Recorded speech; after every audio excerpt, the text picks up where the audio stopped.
សំណួរទី1 តើប្រទេសកម្ពុជាបានលុបចោលនៅទោសប្រហារជីវិតនៅថ្ងៃខែឆ្នាំណា? ក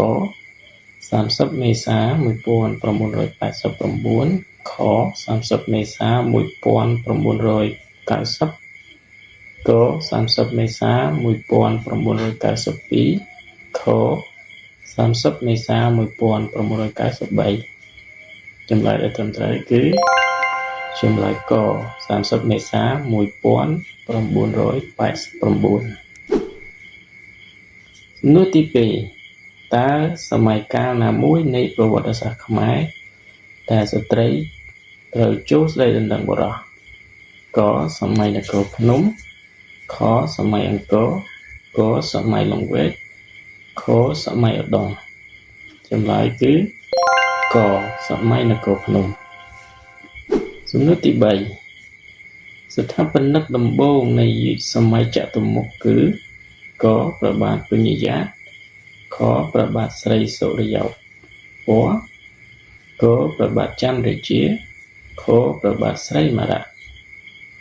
ចម្លើយគឺចម្លើយក ព្រះបាទពញាយ៉ាត សំណួរទី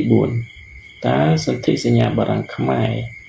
ដែលបារាំងធានាផ្ដល់នូវកិច្ចការពារជូនដល់ខ្មែរបានចុះហត្ថលេខានាថ្ងៃ ក 12 ដុល្លារ 1853 ខ 11 សីហា 1863 ក 12 កញ្ញា 1953 ខ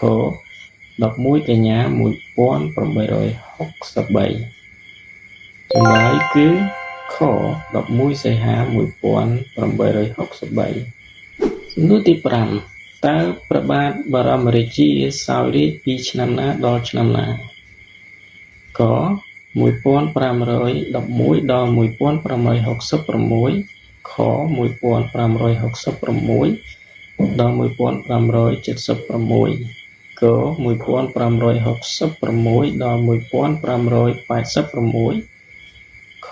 1586 ដល់ 1593 ចម្លើយគឺខ 1566 ដល់ 1576 សំណួរទី6 តើនយោបាយឈ្នះឈ្នះបង្កើតឡើងនៅឆ្នាំខែឆ្នាំណា? ក 23 តុលា 1991 ខ 24 កញ្ញា 1993 ក 2 កុម្ភៈ 1996 ខ 29 ធ្នូ 1998 ចម្លើយក 2 កុម្ភៈ 1996 សំណួរទី7 រាប់តាំងពីសម័យបុរេប្រវត្តិសាស្ត្រដល់បច្ចុប្បន្ន តើកម្ពុជាឆ្លងកាត់ប៉ុន្មានសម័យកាល?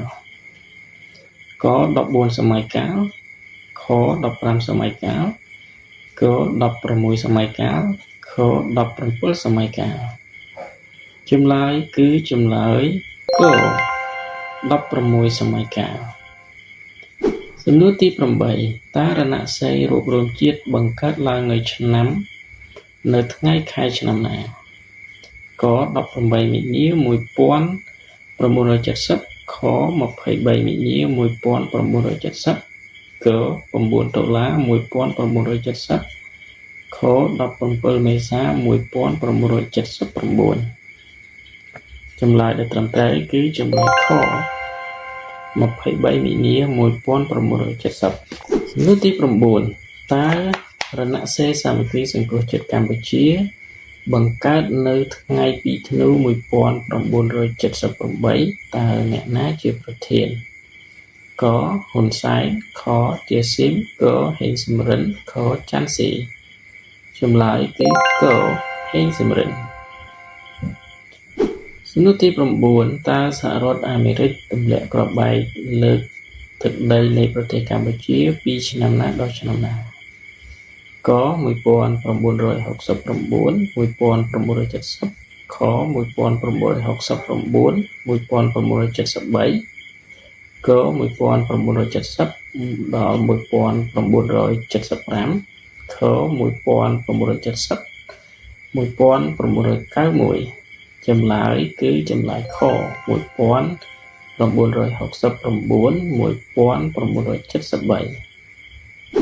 ចំនួនទី11តើបារាំងកាត់ដែនដីកសាំងស៊ីមកម្ពុជាក្រោមទៅឲ្យយួននៅថ្ងៃខែឆ្នាំណាក4មិថុនា1949ខ5មិថុនា1949ក6មិថុនា1949ខ7មិថុនា1949ចម្លើយក4មិថុនា1949សំណួរទី12បារាំងចូលគ្រប់គ្រងកម្ពុជាក្នុងរជ្ជកាលស្ដេចអង្គណាកព្រះបាទអង្គឌួងខព្រះបាទនរោត្តមកព្រះបាទមុនីវង្សខព្រះបាទស៊ីសុវត្ថិចម្លើយខព្រះបាទនរោត្តមសំណួរទី13តើសង្គ្រាមស៊ីវិលនៅកម្ពុជាចាប់ផ្ដើមពីឆ្នាំណាហើយបញ្ចប់នៅឆ្នាំណាក1970 1975ខ1975 1979ក1979 1998ខ1970 1998ចម្លើយខ1970 1998សំណួរទី14តើសម្ដេចព្រះបាទនរោត្តមសីហនុប្រសូតនៅថ្ងៃខែឆ្នាំណាក28ដុល្លារ1922ខ29ដុល្លារ1922ក30ដុល្លារ1922ខ31ដុល្លារ1922ចម្លើយខ31ដុល្លារ1922សំណួរទី15តើព្រះករុណាព្រះបាទសម្ដេចព្រះបរមនាថនរោត្តមសីហមុនីឡើងគ្រងរាជ្យសម្បត្តិនៅថ្ងៃខែឆ្នាំណាក29ដុល្លារ2004ខ15ដុល្លារ2004ក22ដុល្លារ2004ខ19ដុល្លារ2004ចម្លើយក29ដុល្លារ2004សំណួរទី16តើប្រទេសខ្មែរមានទំនាក់ទំនងជាមួយប្រទេសចិនដំបូងអស់នៅសម័យណាកសម័យចេនឡាខសម័យហ្វូណនឬនគរភ្នំកសម័យអង្គរខសម័យលង្វែកចម្លើយខសម័យហ្វូណនឬសម័យនគរភ្នំសំណួរទី17តើអង្គការសង្គមរាស្ត្រនិយមបង្កើតជាផ្លូវការនៅថ្ងៃខែឆ្នាំណាក22មិនិនា1955ខ23មិនិនា1955ក7មករា1979ខ9វិច្ឆិកា1953ចម្លើយខ23មិនិនា1955សំណួរទី18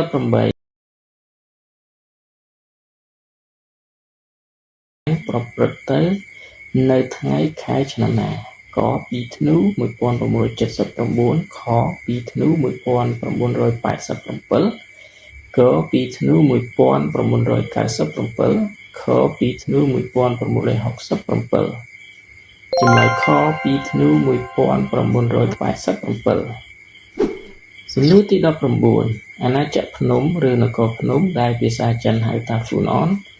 ស្ថិតនៅក្នុងចន្លោះសតវត្សណាកសតវត្សទី1ដល់ទី3ខទី1ដល់ទី6កទី2ដល់ទី7ខទី3ដល់ទី7ចម្លើយខទី1ដល់ទី6សំណួរទី20គេស្គាល់ហ្វូណននគរភ្នំច្បាស់លាស់នៅគ្រិស្តសករាជកគ្រិស្តសករាជ49ខគ្រិស្តសករាជ50កគ្រិស្តសករាជ51ខគ្រិស្តសករាជ52ចម្លើយខគ្រិស្តសករាជ50សំណួរទី21ព្រះមហាក្សត្រខ្មែរដែលបានចាប់ផ្ដើមសាងសង់អាណាចក្រអង្គរមានព្រះនាមអ្វី